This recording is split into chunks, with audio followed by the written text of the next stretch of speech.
ಓಂ ನಮೋ ವೆಂಕಟೇಶಾಯ. ನಮಸ್ಕಾರ ಸ್ನೇಹಿತರೆ, ಪ್ರಮೀಳಾ ಟಾಕ್ಸ್ಗೆ ನಿಮಗೆಲ್ಲರಿಗೂ ಸ್ವಾಗತ.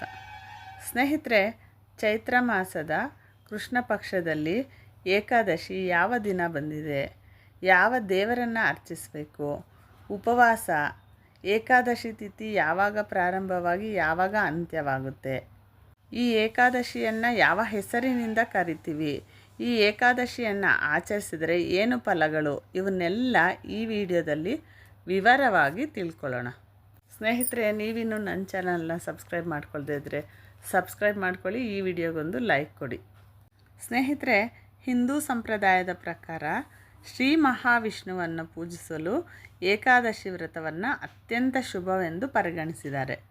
ಏಕಾದಶಿಯನ್ನು ಆಚರಿಸೋದರಿಂದ ನಮ್ಮ ಸಕಲ ಪಾಪಗಳು ಕಳೆದು ಮಹಾವಿಷ್ಣುವಿನ ಅನುಗ್ರಹ ದೊರೆತು ಮುಕ್ತಿ ಲಭಿಸುತ್ತೆ. ಏಕಾದಶಿ ವ್ರತವನ್ನು ಆಚರಿಸುವುದರಿಂದ ಇಹಲೋಕದಲ್ಲಿ ಸುಖ ಸಂತೋಷಗಳನ್ನು, ಮುಂದಿನ ಲೋಕದಲ್ಲಿ ಮೋಕ್ಷವನ್ನು ಪಡೆಯಬಹುದು ಅಂತ ಪುರಾಣಗಳು ಹೇಳ್ತವೆ. ಏಕಾದಶಿ ವ್ರತವು ನಮ್ಮ ದೇಹವನ್ನು, ಮನಸ್ಸನ್ನು ಮತ್ತು ಆತ್ಮವನ್ನು ಶುದ್ಧೀಕರಿಸುತ್ತೆ. ಹೌದು ಸ್ನೇಹಿತರೆ, ಏಕಾದಶಿಯನ್ನು ಆಚರಿಸೋದ್ರಿಂದ ಇಷ್ಟೊಂದು ಪುಣ್ಯ ಫಲಗಳಿದೆ. ಆದ್ದರಿಂದ ನೀವೆಲ್ಲರೂ ಏಕಾದಶಿಯನ್ನು ಆಚರಿಸಿ ನಮ್ಮ ಸಕಲ ಪಾಪಗಳನ್ನು ಕಳೆದುಕೊಂಡು ಮುಕ್ತಿ ಹೊಂದೋಣ ಮತ್ತು ಸುಖ ಸಂತೋಷಗಳನ್ನು ಹೊಂದೋಣ. ಸ್ನೇಹಿತರೆ, ಈ ಏಕಾದಶಿ ತಿಥಿ 2026 ಏಪ್ರಿಲ್ನಲ್ಲಿ ಯಾವ ದಿನಾಂಕದಂದು ಬಂದಿದೆ ಮತ್ತು ಹೇಗೆ ಇದನ್ನು ಆಚರಿಸಬೇಕು ಅಂತ ತಿಳ್ಕೊಳ್ಳೋಣ. 2026 ಏಪ್ರಿಲ್ ಚೈತ್ರ ಮಾಸ ಕೃಷ್ಣ ಪಕ್ಷದಲ್ಲಿ 13ನೇ ತಾರೀಕು ಸೋಮವಾರ ಬೆಳಗಿನ ಜಾವ 1:13 ಏಕಾದಶಿ ತಿಥಿ ಪ್ರಾರಂಭವಾಗಿ ಏಪ್ರಿಲ್ 14ನೇ ತಾರೀಕು ಬೆಳಗಿನ ಜಾವ 1:08 ಅಂತ್ಯವಾಗುತ್ತೆ. ಈ ದಿನ ಧನಿಷ್ಠ ಮತ್ತು ಶತಭಿಷ ನಕ್ಷತ್ರಗಳೆರಡೂ ಇದ್ದು ಬಹಳ ಶುಭಯೋಗದಿಂದ ಕೂಡಿ ಬಂದಿದೆ. ಪಾರಣೆ ಮುಹೂರ್ತ ಏಪ್ರಿಲ್ 14 ಮಂಗಳವಾರ ಮುಂಜಾನೆ 6:54 8:31 ಇದೆ.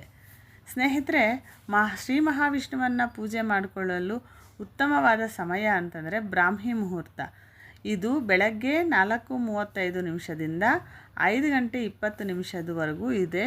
ಇದು 13ನೇ ತಾರೀಕು ಸೋಮವಾರ. ಈ ಸಮಯದಲ್ಲಿ ಶ್ರೀ ಮಹಾವಿಷ್ಣುವನ್ನು ಪೂಜಿಸಿಕೊಂಡ್ರೆ ಬಹಳ ಶುಭ ಫಲಗಳು ನಿಮ್ಮದಾಗುತ್ತೆ. ಈ ದಿನ ಶ್ರೀ ಮಹಾವಿಷ್ಣುವನ್ನು ಅರ್ಚಿಸ್ಕೊಂಡು ಆಚರಿಸ್ಬೇಕು ಅಂತ ಗೊತ್ತಾಯ್ತಲ್ವಾ. ಏಕಾದಶಿಯನ್ನು ಹೇಗೆ ಆಚರಿಸ್ಬೇಕು ಅಂದರೆ, ಸ್ನೇಹಿತರೆ, ಏಕಾದಶಿಗಿಂತ ಹಿಂದಿನ ದಿನದಿಂದಲೇ ಲಘು ಆಹಾರವನ್ನು ಸೇವಿಸಿ ಏಕಾದಶಿಯ ದಿನ ಸಂಪೂರ್ಣ ಉಪವಾಸವಿದ್ದು, ನಿಮಗೆ ಸಾಧ್ಯವಾದರೆ ಮುದುಕರು, ಮಕ್ಕಳು ಅಥವಾ ಕಾಯಿಲೆಗಳಿಂದ ಬಳಲ್ತಾ ಇರೋರು ಇವರೆಲ್ಲ ಉಪವಾಸವನ್ನು ಮಾಡಬೇಕಾಗಿಲ್ಲ. ಆದಷ್ಟು ನಿಮಗೆ ಸಾಧ್ಯವಾದಷ್ಟು ಚೆನ್ನಾಗಿರೋರೆಲ್ಲ ಮಾಡ್ಕೋಬಹುದು. ದಿನಪೂರ್ತಿ ಉಪವಾಸ ಇದ್ದು ಬೆಳಗಿನ ಜಾವ ಎದ್ದು ಮನೆಯನ್ನೆಲ್ಲ ಸ್ವಚ್ಛ ಮಾಡಿಕೊಂಡು, ತಲೆ ಸ್ನಾನ ಮಾಡಿಕೊಂಡು, ಹೊಸಲಿಗೆ ಅರಿಶಿನ ಕುಂಕುಮ ಹೂಗಳನ್ನಿಟ್ಟು ರಂಗೋಲಿಯನ್ನು ಹಾಕ್ಕೊಂಡು ಹೊಸಲು ಪೂಜೆ ಮಾಡಿಕೊಂಡು, ನಂತರ ನೀವು ನಿಮ್ಮ ದೇವರ ಮಂದಿರದಲ್ಲಿ ಶ್ರೀ ಮಹಾವಿಷ್ಣುವಿನ ಫೋಟೋವನ್ನು ಇಟ್ಕೊಂಡು, ಮಹಾವಿಷ್ಣುವಿನ ಫೋಟೋ ಇಲ್ಲ ಅಂದರೆ ವೆಂಕಟೇಶ್ವರ ಸ್ವಾಮಿಯ ಫೋಟೋವನ್ನಾದರೂ ಇಟ್ಕೋಬೋದು ಅಥವಾ ವಿಗ್ರಹ ಇದ್ದರೂ ಇಟ್ಕೋಬಹುದು. ಇಟ್ಕೊಂಡು ತುಳಸಿ ಹಾರವನ್ನು ಹಾಕ್ಕೊಂಡು ತುಪ್ಪದ ದೀಪಗಳನ್ನು ಹಚ್ಚಿ, ಆದಷ್ಟು ನಿಮಗೆ ಸಾಧ್ಯವಾದರೆ ಅಕ್ಕಿ ಹಿಟ್ಟಿನ ದೀಪಗಳನ್ನು ಹಚ್ಕೊಳ್ಳಿ. ಶ್ರೀ ಮಹಾವಿಷ್ಣುವಿಗೆ, ಶ್ರೀ ವೆಂಕಟೇಶ್ವರ ಸ್ವಾಮಿಗೆ ಅಕ್ಕಿ ಹಿಟ್ಟಿನ ದೀಪಗಳು ಬಹಳ ಶ್ರೇಷ್ಠ ಸ್ನೇಹಿತರೆ. ತುಪ್ಪ ಹಾಕಿ ಹಚ್ಕೊಳ್ಳಿ ವಿವಿಧ ಹೂಗಳಿಂದ.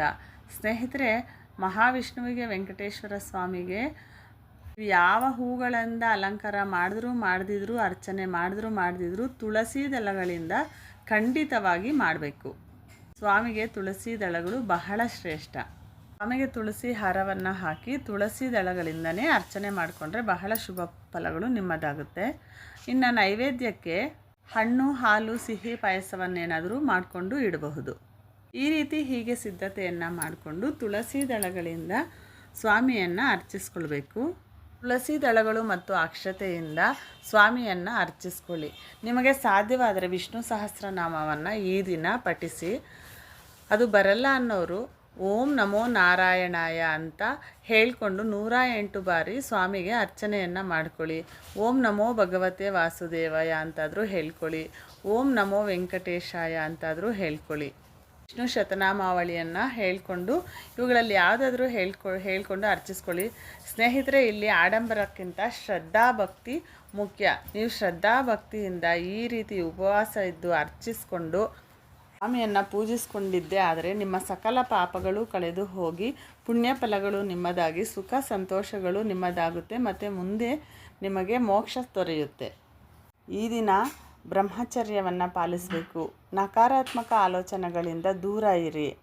ಕೆಟ್ಟ ಮಾತುಗಳನ್ನು ಆಡಬೇಡಿ. ಆದಷ್ಟು ಚಾಪೆಯ ಮೇಲೆ ಮಲಗಿ. ಈ ದಿನ ಯಾರು ನಾನ್ ವೆಜ್ ತಿನ್ನಬಾರ್ದು ಮನೆಯಲ್ಲೂ ಕೂಡ. ಸ್ನೇಹಿತರೆ, ಈ ಏಕಾದಶಿಯನ್ನು ವರುದಿನಿ ಏಕಾದಶಿ ಅಂತ ಕರೀತಾರೆ.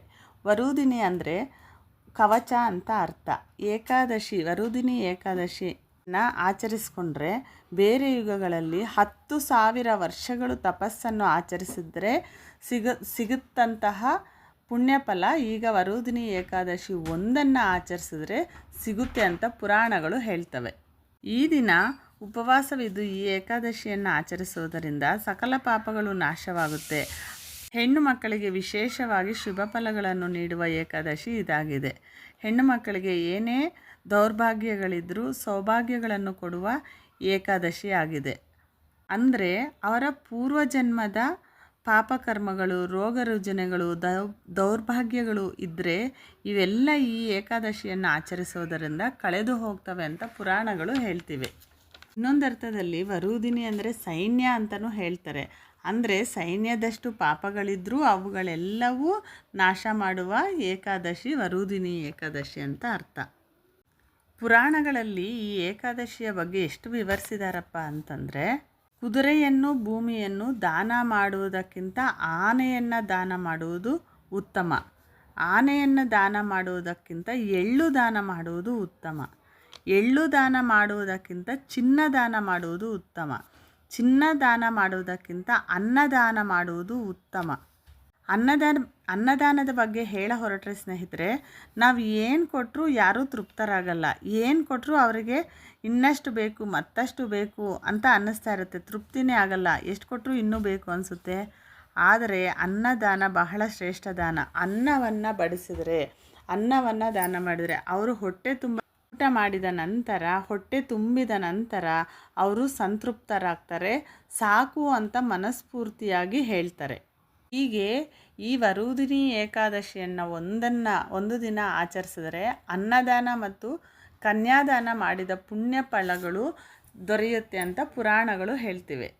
ಸ್ನೇಹಿತರೆ, ಹೀಗೆ 13ನೇ ತಾರೀಕು ಈ ರೀತಿ ಏಕಾದಶಿಯನ್ನು ಉಪವಾಸವಿದ್ದು ಆಚರಿಸಿ ಮನೆಯಲ್ಲಿ ಪೂಜೆ ಮಾಡಿಕೊಂಡು ನಿಮಗೆ ಸಾಧ್ಯವಾದರೆ ಹತ್ತಿರದಲ್ಲಿರುವಂತಹ ವೆಂಕಟೇಶ್ವರ ಸ್ವಾಮಿಯ ದೇವಾಲಯಕ್ಕೆ ಅಥವಾ ಮಹಾವಿಷ್ಣುವಿನ ದೇವಾಲಯಕ್ಕೆ ಹೋಗಿ ದರ್ಶನ ಮಾಡ್ಕೊಂಬನ್ನಿ.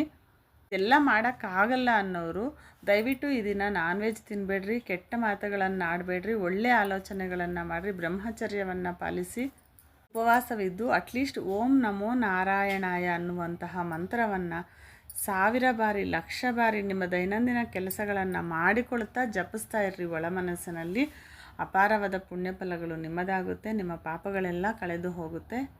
13ನೇ ತಾರೀಕು ಉಪವಾಸವಿದ್ದು ಏಕಾದಶಿಯನ್ನು ಆಚರಿಸುವವರು 14ನೇ ತಾರೀಕು ಮಂಗಳವಾರ ಮುಂಜಾನೆ 6:54 8 ಗಂಟೆ 30 ಒಳಗಡೆ ಮತ್ತೆ ಪೂಜೆಯನ್ನು ಮಾಡಿಕೊಂಡು ಪಾರಣೆಯನ್ನು ಬಿಡಬೇಕಾಗುತ್ತೆ.